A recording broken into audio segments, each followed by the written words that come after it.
John Calvin and the Protestant Reformation, Calvinism. With Luther and Zwingli, you had men that challenged centuries old doctrines that both excited and appalled the public. But the second generation of reformers faced a different task. The new reformers had to build their congregations for a generation that had already accepted religious reform. The most important of this second generation was John Calvin, who constructed his movement in the Swiss city of Geneva. The Reformation, however, came late to Vienna.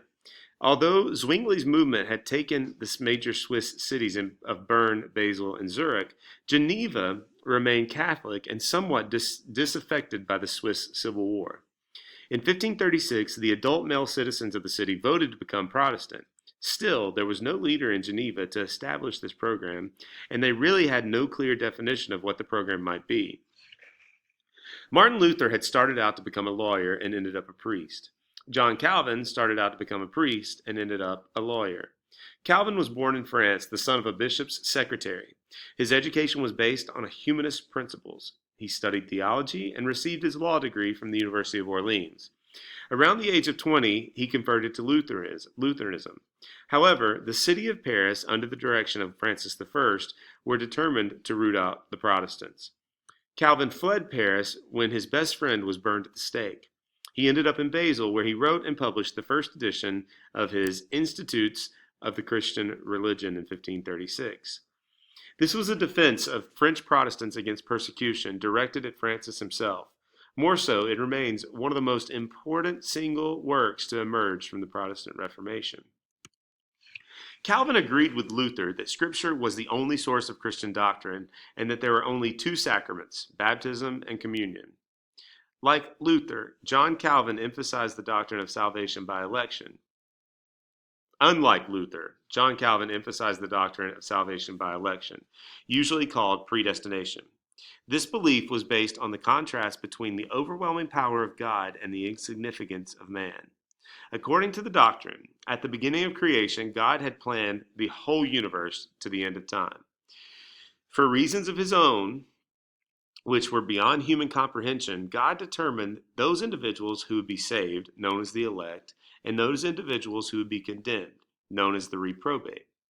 This has an immense impact on the success of Calvinists throughout Europe later on, due to their idea that as the elect, they were to establish God's kingdom on earth.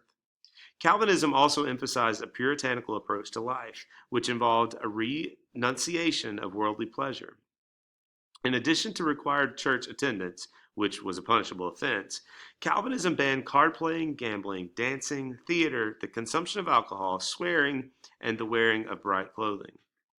How John Calvin arrived in Geneva is a mystery. Regardless, while passing through, men from the city heard of his arrival and begged him to lead their movement.